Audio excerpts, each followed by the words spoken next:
Max Gorlin, Melbourne Football Club. You're listening to the Coaches Panel. This is Nat Fyfe from the Fremantle Footy Club. Trent Cotchin from the Richmond Footy Club. Scott Pendlebury from the Collingwood Football Club. You're listening to the Coaches Panel. Patrick Cooch from the Carlton Footy Club. It's Rory Sloane here from the Adelaide Crows. This is Tom Mitchell from the Hawthorn Footy Club, and you're listening to the Coaches Panel. Hey friends, you got MJ from the Coaches Panel. I hope you're well. And man, 1 week down of the multi-bye rounds, another couple to go.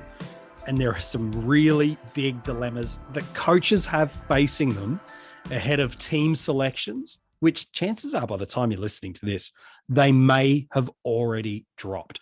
Lots to chat about on this podcast episode, but a limited amount of time to chat with you. So I'll be riding solo with you on this podcast. I want to get to some of our Patreon questions.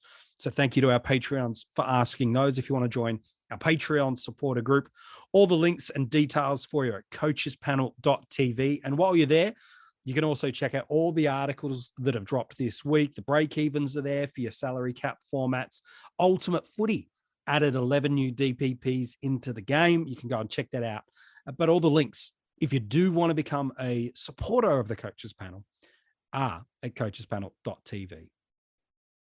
Throughout this episode, outside of answering our Patreon questions, want to go club by club for you of the teams that are off the bye round. We've got 6 clubs that have completed their multi-bye, and look at players to who we can be bringing in. The purpose of what we do through the multi-bye rounds is, as best we can, get to a minimum of 18 on field. I know over the years we've talked about, and still stand by the advice, we want to be making sure we count premiums, not just total players, because your premiums are where your points really come from. It doesn't mean you skimp to getting to 18, but that's where your points really do come from. So for me, looking to get that best and many 18 plus players on the field, but I think this week it's going to be difficult. No Maurice Rioli Jr. hurts some coaches. No Sam Hayes hurts some coaches. And the uncertainty at time of recording around players like Braden Preuss, Lockie Whitfield could really hurt. And all it would take is a Mitch Owens, who people traded into last week, Sam Durden, who people traded into, who it now appears Caleb Marchbank has got his spot back into the side. I'd be shocked if Durden also got an opportunity. So there'll be a lot of teams struggling to get to 18 players on field this week. And again, that's okay, because it's the premiums where your points are coming from. But every point counts. Let's be really honest. Well, let's work our way through club by club the players that we should be looking to trade into. Because this week now, round 13 of your multi-bye round, there's no real reason you should be trading into a guy that's on his bye this week or even next week, especially because there are the odd cow that's popped along that we know of. We know Clark is playing on Thursday night for Richmond. There's the potential for Mitch Owens. We know Caleb Marchbank's not a rookie, but he's cheap. He's already been confirmed to play after over 1,000 days since he last played, if not more than that. And we may pop the other. So we're not trading into anyone that's on the bye this week. We're not shouldn't be trading into anyone, in my opinion, that's on the bye next week. We've got 6 clubs and there's some really relevant guys. I won't look at the cows because teams, as they've landed by either time of listening or you're just catching up a fraction before, I'm going to steer clear of the cows, but rather help you look at some guys that can maybe help you across the formats. Let's look at the Saints first. There's a couple of names to look at. The first is Brad Crouch. He's had a pretty strong season across the format. He's had 6 tons in Supercoach, just the 1 score under 96, while in AFL Fantasy, 6 tons, only dropped the 1 score under 87. But when you're trading into premiums, and that's what Brad is, at this point in time of the year, you're trading into them to be one of 2 things. One, they're a captaincy option most weeks. 2, they're a value pickup, or I probably should add a third. They have an unbelievable fixture. So you're going for them because of the run of the fixture. For Brad, he's not a captaincy option. He's also not value. And I don't think the Saints have a crazy fixture. So as good as he's been this year, he's still only averaging 104, 105 across the format. So great for drafts, handy for your daily fantasy, but he's not the Saints player to trade into. The same is for Rowan Marshall. We know we've played this game for a period of time now.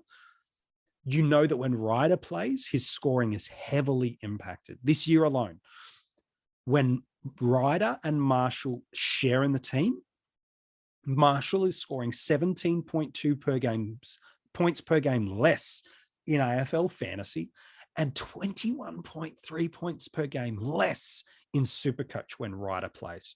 So even if Marshall was to gain DPP heading into round 18, unless Ryder's missing a big chunk of time, you can't go near Marshall. Jack's still a few weeks away.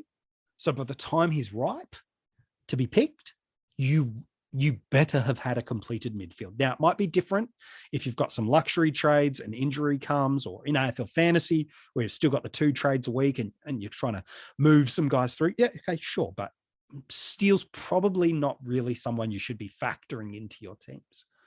There's really only one Saint that's worth much time to talk about, and that's Jack Sinclair. The running machine is right now ranked 4th in Supercoach and 5th in AFL Fantasy and Dream Team overall for all defenders. And as good as he's been over the year, it's actually his most recent form that's got coaches really salivating at the possibility of trading into it. Over the past 3 weeks, he's got the number 1 average of all defenders across formats. In the past 3, he's been running at 128 in Supercoach, 118 in AFL Fantasy. He is not cheap, but he's a beast. And my goodness, if he can continue anywhere near the recent trend, it'll be hard not to want to own him. Let's talk about the Bombers. There's a couple of names that are there. Jordan Ridley's been fine this year, but he's not, let's be honest, he's not someone you're wanting to trade into. So we shouldn't give him much time to focus in on there. Mason Redman, I know some might be tempted by him. He scored a couple of tons and I think an extra game over 90 in his past 3 games.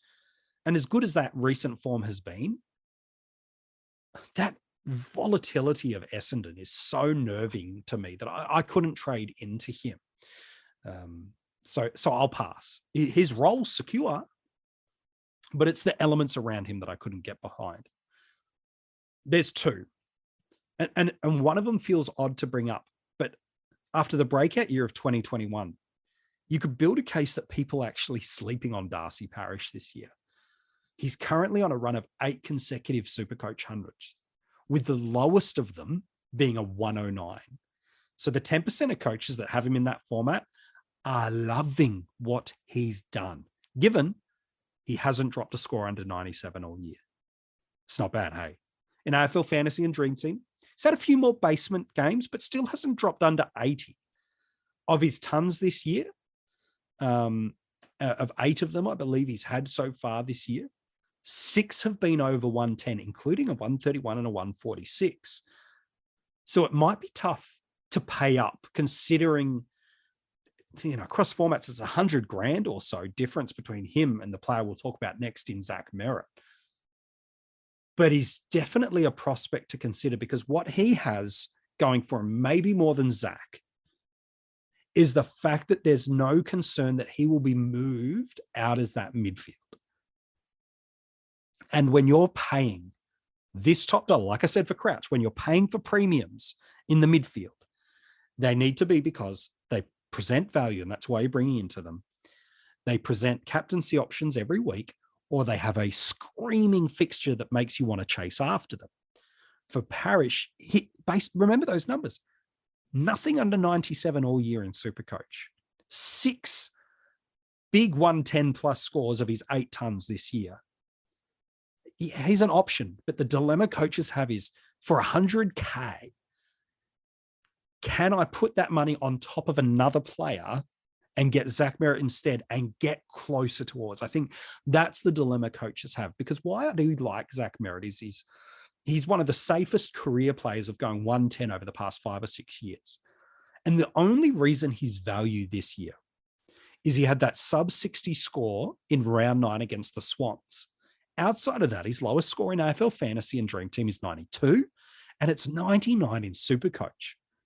And the fixture ahead isn't easy for the Swans, but you could build a case that he's pretty bulletproof, and he's a great example of buying low, because while Zach has had some inconsistencies of centre bounce opportunities, no one's going to deny that. What Zach does have going for him is he's one of the most complete midfielders that Essendon have. He can win the contested footy, but he's probably their best ball user. He takes the game on. He gets into space. He can tackle. Doesn't do it heaps, but he can. He gets into space to get marks. He does take on big, daring kicks, which means for Supercoach, there is some variance in not just his disposal efficiency, but also the opportunity for high ceiling games, because he will take games on. For me, the buy low mid of the round is Zach Merrett. He might not be Mr. 110, 115, but you're not paying for him to be that. Really comfortably goes 105 plus from now to the end of the year. Like I said, lowest for the year, removing that game against the Swans, 92 in AFL Fantasy, 99 in Supercoach. The only reason he's value is one game. It won't be the first premium or the last premium that struggles against Sydney. If you're looking for a midfielder, especially in AFL Fantasy and Dream Team, that's always been his preferred scoring format. Man, it's hard not to go near him. Let's talk about Port Adelaide, friends. Over the preseason, arguably the one of, if not the most hyped player, was Zach Butters. And the midfield minutes are there, but the inconsistency is like going on a bad roller coaster, because there's about 100 points of variance between his highest and lowest score of the year. Encouragingly, he's got a 3-game average of 108 in Supercoach and 90 in AFL Fantasy and Dream Team. So that's good. But I'd be hesitant to trade into Zach, even though he's one of only a few forwards that are coming off the bye, because that's the challenging thing this week is we look at the forwards available, and we'll talk about GWS, but outside of GWS and Port, there's not really anybody we want to talk about. We know Bailey Smith after his suspension is someone we want. We know Tim English if we don't have him, and Marcus Bontempelli after the bye, people we want. Luke Parker after the bye, we want them. Josh Dunkley for the rare few that don't have him. A lot of our forward premiums are missing this week, so I can see why coaches are considering someone like Zach. But for me, if you've gone against him to this point, I would probably keep on that same path. He's got the capacity to be a top-tier forward, no doubt. Look at that current 3-game average. Look at some of those ceiling games from earlier in the year. The capacity and ability is there. But for me, if I didn't own Zach, I wouldn't trade into Zach. If I owned Zach, it's going to get to a luxury point in the year to be able to move him on. And part of that depends on the format you play, the coaches in the league, if you're going for a league, the rankings, how many trades are left, all those kind of variations come a part of it. So for me, if you're a Butters owner, yeah, it's fine. No reason to rush, especially over the next fortnight. If you don't own him, I'd probably go and look elsewhere. Look, you've got to admire what Travis Boak has done over the past couple of years. He's been one of the most reliable 100-plus performers of all games and all formats. And he's been good this year too, like including that. He had that 150-plus score across formats in round 2, dropping around about 100K across the format. So he is value. But here's the thing with Travis. More than recently, Port is spreading the load away from this heavy dependency on him and Ollie. And the power fixture does look quite tricky. After this Thursday night clash against the Tigers, this is what the next few weeks goes. Sydney, Gold Coast, Fremantle, GWS, Melbourne. You could build a case that all those teams, their greatest strength is their midfield. So Boak is certainly an option, without question. But remember, when you're trading into guys at this point in time for you, these are players that you're wanting for the next 10 weeks. I kind of like, as good as Boak is and should be, I kind of like other options, even from his team. I kind of like other options more. So I'm an owner, yeah, okay. Yeah, a little bit more inconsistency than I would have liked, but there's been some reasons for that. But he's not the guy for me to trade into. Really, Ollie Wines is probably the one, isn't he? His seasonal average is slightly down compared to last year. Now, that's due to that injury-affected game in round 4 against the Demons, where he got subbed out. You take that game out of the mix, he's in a down year, and he has been down. He's gone at 105 in AFL Fantasy and Dream Team and 110 in Supercoach. So that's comparable to what he did last year in 2021, where he went 112 in Supercoach and 111 in Dream Team and Fantasy. Now, I know there's a hotter run and stretch of games in that. But last year after the bye, in AFL Fantasy and Dream Team, his lowest score for the year was 95. From a Supercoach perspective, all bar one game was 100 plus. Now, I know it's not the same Port Adelaide team, but point to say, remove one game, which has a narrative behind it, even more so than the Zach Merritt point that I was making before. There's a reason for it. So I think for me, Ollie's one. I actually like the matchup tonight as a VC option.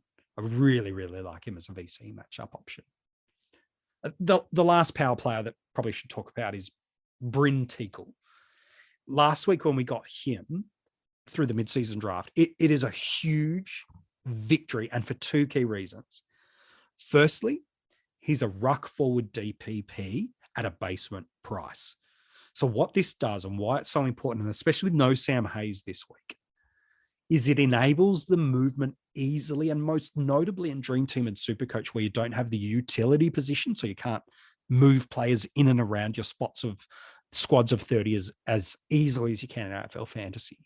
But in Dream Team and Supercoach, he easily opens up the DPP link for Tim English. So whether it be you've got to cover a Bruce who may or may not play this week, for example, or in future weeks, the other ruck two you trade into, it opens up opportunities and movement for Tim English. The more versatility in your team you can get without sacrificing your on-field performance, massive tick and win from me. And so that's one of the two big reasons Teakle's a win as a trade-in option via Hayes is who I'm specifically addressing it. The second thing that he's a genuine win for is he's actually a chance to pinch a couple of games in the next month or so. Hayes has been left out of the side this week. He was rumoured to be dropped prior to the bye against Essendon. Scott Lycett is still a few weeks away, about 4 or 5 weeks away. And you just hear the way that Ken Hinkley talked about Teakle and about the development of Hayes. Just wouldn't shock me if he jagged a game here or there. Now, that's not the main reason. The main reason you're looking at Teakle is the DPP of English. But if you can jag a couple of games, and that's not too bad for you, is it? Let's talk about GWS. There's no Tim Taranto this week. He's been ruled out this week. And the way the clubs speak, it's maybe a little bit longer, but they're hopeful of coming. It's really amazing to me that a month can be a real long time in football. Just 4 weeks ago, their co-captain, Stephen Cornelio, was someone that we were all kind of looking, going, oh man, I can't wait to get to the bye to move him on. It was that game where he scored a 49 in AFL Fantasy and a 37 in Supercoach against the Blues in round 9. We were like, I can't wait to move him on. However, since then, there's been some fairly big changes at the Giants, hasn't there? Like a major coaching overhaul. And as a result, his roles changed too. He went 145 and 85 in Supercoach and 120 and 108 in AFL Fantasy. What's encouraging is a couple of things. One, Mark McVeigh coming out at a press conference this week saying, this is where we want, I'm paraphrasing, this is where we want to play Stephen. He's in the midfield. He's played roles for us previously, but this is where he's at his best and where we need him. It will be interesting to see what dynamic changes with Tim Taranto back, But that, like I said, could be a week, could be weeks. If you don't own Cogs and money's tight and you need a forward this week, he's your guy. There's a lot of ifs through there, but if, Cogs not a bad pick. One of the most attractive options coaches considering this week for GWS is Josh Kelly, and understandably so. I'm a big Josh Kelly fan, have been for a number of years, and you know this if you've listened to the Coaches Panel podcast over the past couple of years. I know it's dodgy when we fantasy people kind of have our boys, but yeah, Josh is one of my boys. He's shown multiple times over his career season-long average 110 plus, and he did that off the back of last year too. Right now in AFL fantasy, he's the form player in the game. He's got the highest 3-round average of everyone in the game. He's going at 126. While in Supercoach, he's going better. 137 in his past 3 games. Only Clary Oliver's going better. So look, he's no longer a value.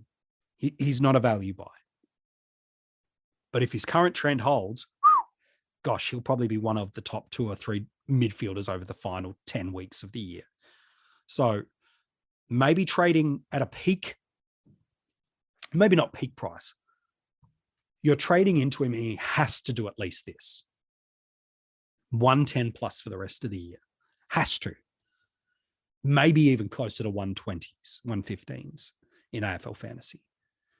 If you've got no confidence that his current trend is continuing of 115 plus, you can't go near him.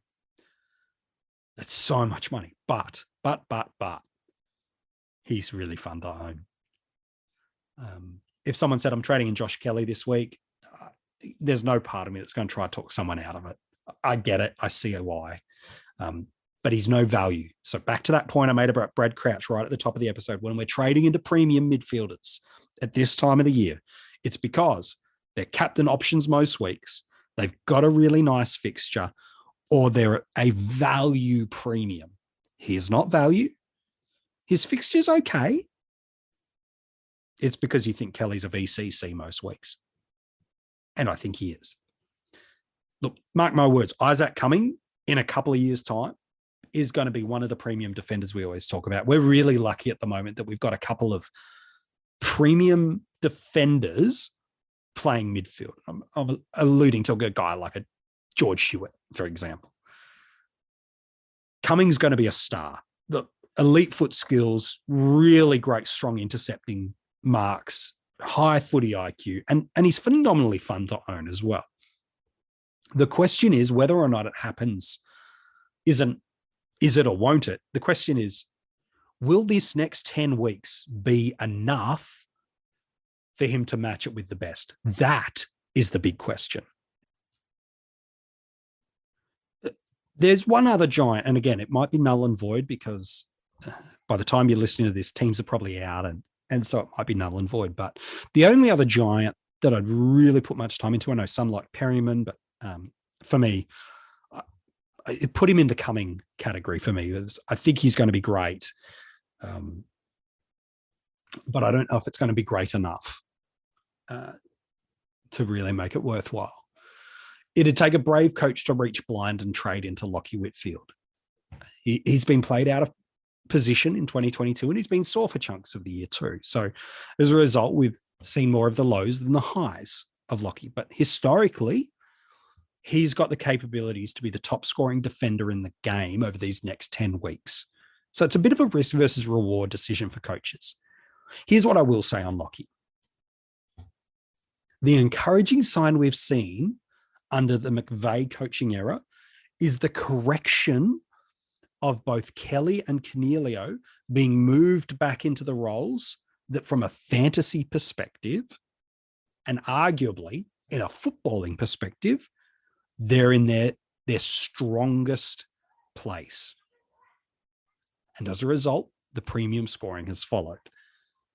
If that happens for Whitfield, it's promising signs. Let's talk about Richmond before we get to Carlton and then our Patreon questions. There really is only one Richmond player, but I'll talk about two. on average, Jaden Short is the clear and supreme Tiger worth spending time on. He's ranked second in AFL Fantasy and Dream Team and seventh in Supercoach among all defenders by average. He was one of the best early season options. And despite just the 1 ton in the past 3 weeks across the formats, with part of him spending a little more time through the midfield, I still think he's going to be around the mark of our top defender picks. Look, he's not unique and he's not cheap. He's also not in form. Doesn't have to be, but so look, he's really good to own. The only reason you'd be trading into Short as a non-owner is kind of twofold. You're forecasting a return to those first 6 to 8 weeks of scoring, where he's just Mr. 100 every week. And the second is it's a defensive trade because you're trying to nullify his impact either in a rankings or in a league's battles. They're the only reasons. I mentioned it a couple of times on this episode already, friends, but we don't really have a lot of premium forward options to trade into from this group of 6 teams, especially with no Taranto. But if you're desperate to bring one in, maybe you're a Cornelio owner already, then Dusty's he's not the worst name to look at. Since coming back into the Tigers lineup in round 8, he's averaging 90 in Supercoach, 81 in AFL Fantasy, and that's well below his capabilities historically. For me, the thing is this. If you believe that the Tiger train's got another great 10 weeks in them and that Dusty's going to wind the clock back a little bit and the buy and the break and everything's come his way, then sure, absolutely look at it. Absolutely no problem. But if you're not sure and if you're not certain,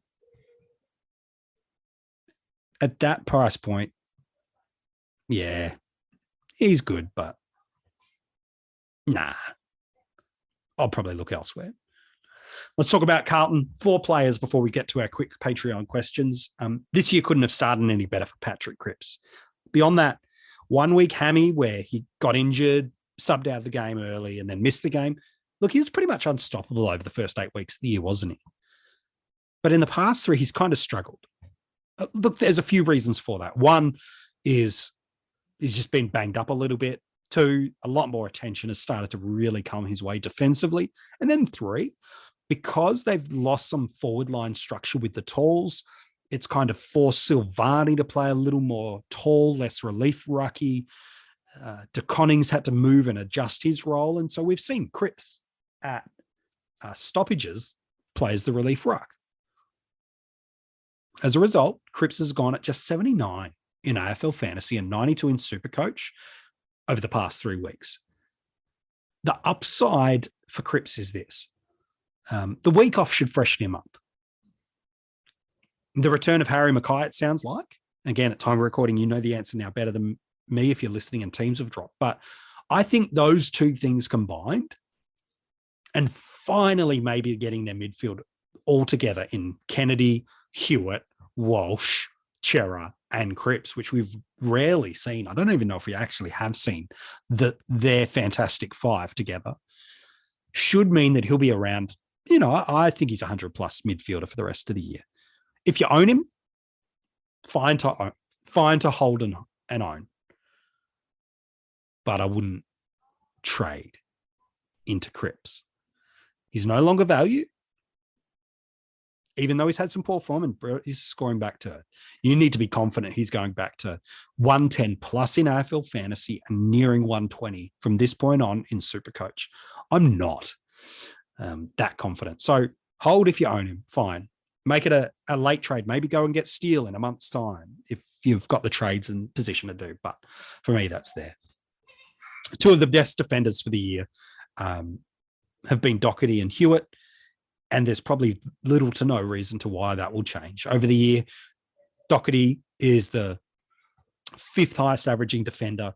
Hewitt is the number 1 averaging defender. In AFL Fantasy and Dream Team, they're the number 1 and the number 3 averaging highest defenders. They're not value, but gosh, they're good. They're consistent. They're reliable.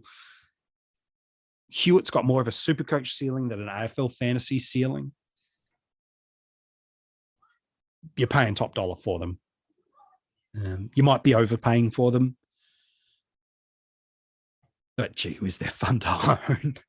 And there are just some players that you kind of sleep a bit better at night knowing that you've got them.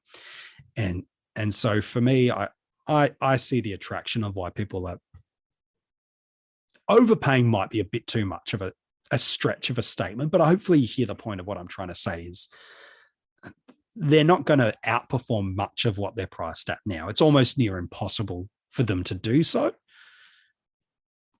but they're going pretty darn well, aren't they? The last blue I want to talk about before we get to our Patreon questions is Sam Walsh. Seasonal average in AFL Fantasy and Dream Team of 106, but going at 114 in his last three. By averages over the last three in AFL Fantasy and Dream Team, he's top 8. He's going better than Rory Laird, going better than Andrew Brayshaw, going better than Jack McRae, and going better than Touk Miller in his past 3 weeks. The kid's going just fine. While in Supercoach, a seasonal average of 117 and going in his last 5 at 124 and in his last 3 at 135. In his last 3, he's averaging more than Max Gawn, Darcy Parish, more than Jack Sinclair, more than Brad Crouch, more than Ollie Wines, more than Rory Laird, more than Lockie Neal.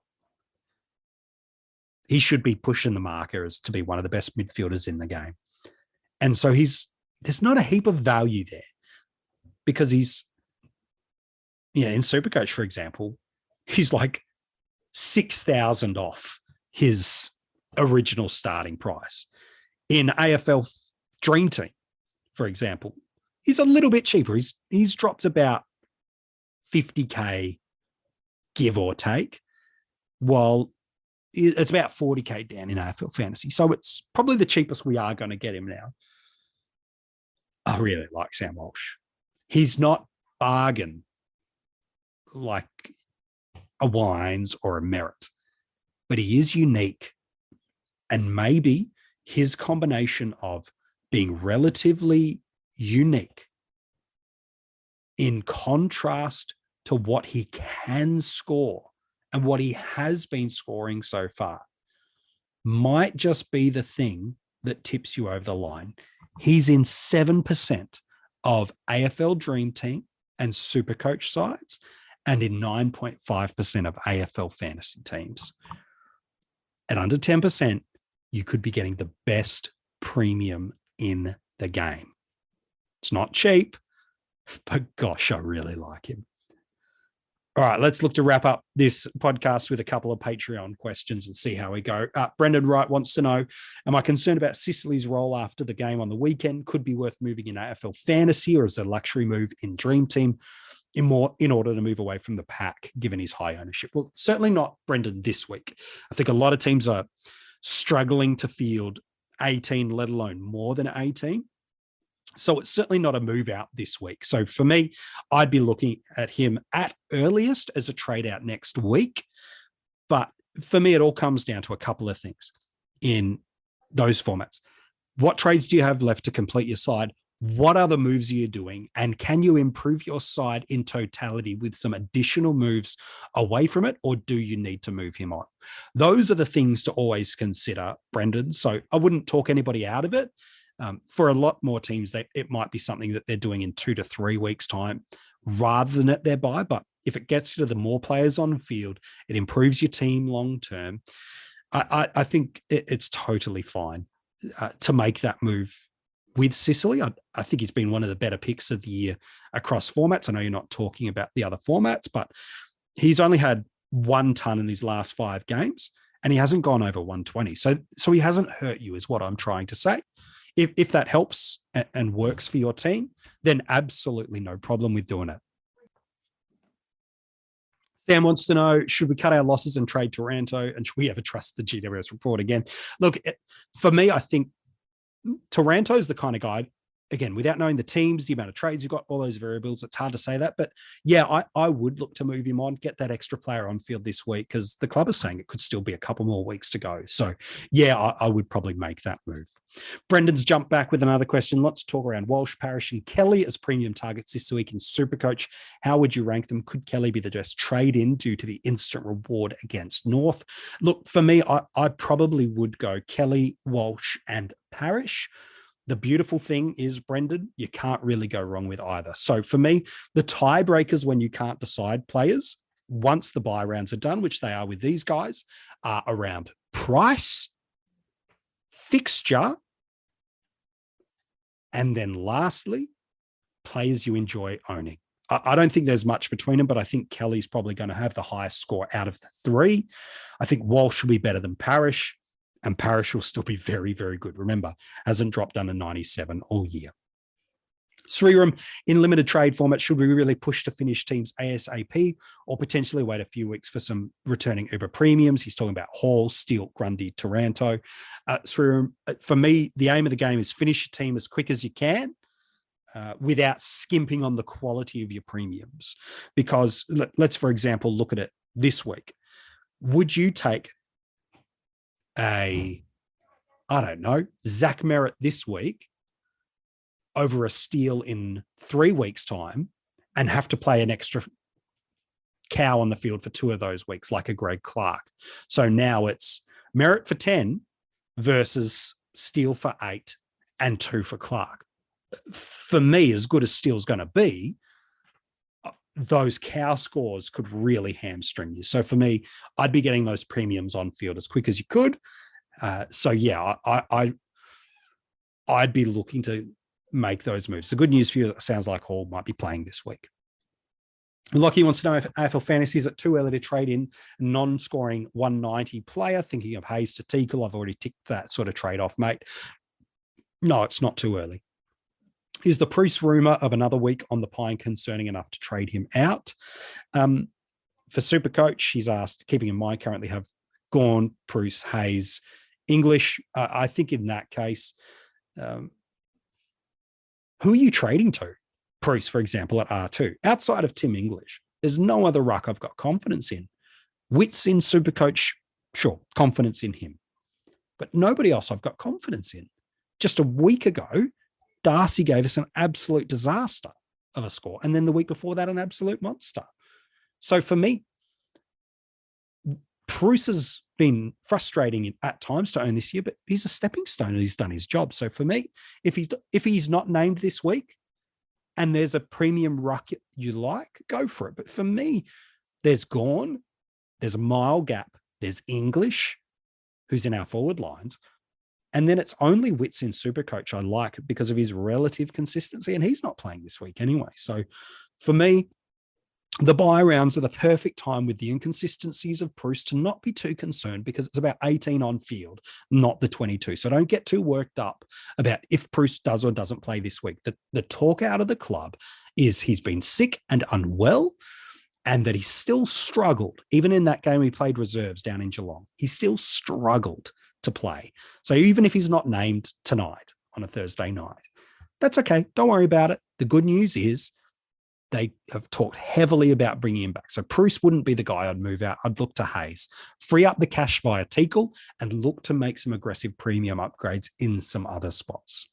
I hope that helps you with your questions. And thanks, friends, for sticking around on this solo episode. I really appreciate you. Good luck in the round 18. If we can, the round of 18, it's round 13. I'll get it right eventually, won't I, friends? But if we can help you in any way, become a Patreon at coachespanel.tv. We'll be able to help you out as best as we possibly can.